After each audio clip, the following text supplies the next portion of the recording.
शिरडी में साईं बाबा के भक्तों के बीच उदी पवित्र राख का बहुत महत्व था। साईं बाबा अपने भक्तों को उदी देते थे और वे मानते थे कि इसमें अद्भुत उपचार शक्तियां हैं। उदी को साईं बाबा की कृपा का प्रतीक माना जाता था। एक बार रमाबाई नाम की एक महिला गंभीर रूप से बीमार थी। वह कई दिनों से बिस्तर पर पड़ी थी और डॉक्टरों ने भी जवाब दे दिया था। रमाबाई के परिवार ने साईं बाबा के बारे में सुना था और उन्हें उदी के चमत्कारी गुणों के बारे में भी पता था। उन्होंने साईं बाबा से प्रार्थना की और उनसे रमाबाई को उदी देने का अनुरोध किया। साईं बाबा ने रमाबाई के परिवार की प्रार्थना सुनी और उन्हें उदी दी। उन्होंने रमाबाई से कहा कि वह उदी को अपने माथे पर लगाए और भगवान पर विश्वास रखे। रमाबाई ने साईं बाबा की बात मानी और उदी को अपने माथे पर लगाया। कुछ ही दिनों में रमाबाई की हालत में सुधार होने लगा। उसकी बीमारी धीरे धीरे कम होने लगी और वह पूरी तरह से ठीक हो गई।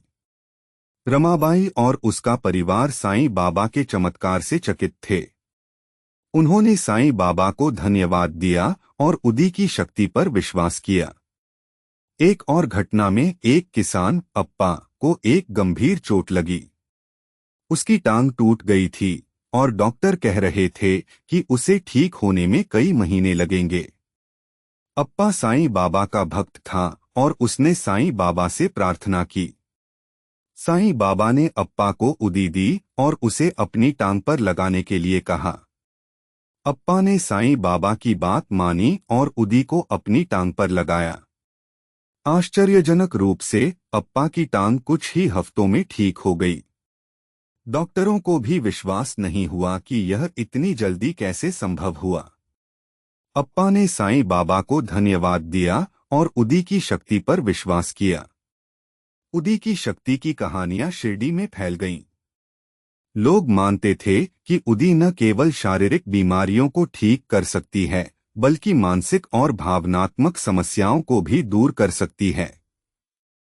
साईं बाबा ने हमेशा अपने भक्तों को सिखाया कि उदी केवल एक प्रतीक है और असली उपचार भगवान पर विश्वास और प्रार्थना में है। साईं बाबा के भक्तों ने उदी को पवित्र माना और इसे अपने जीवन का एक महत्वपूर्ण हिस्सा बना लिया। उन्होंने उदी को साईं बाबा की कृपा और आशीर्वाद का प्रतीक माना और इसे हमेशा अपने साथ रखा। उदी की शक्ति ने लोगों को साईं बाबा के प्रति और भी अधिक श्रद्धावान और विश्वासपूर्ण बना दिया।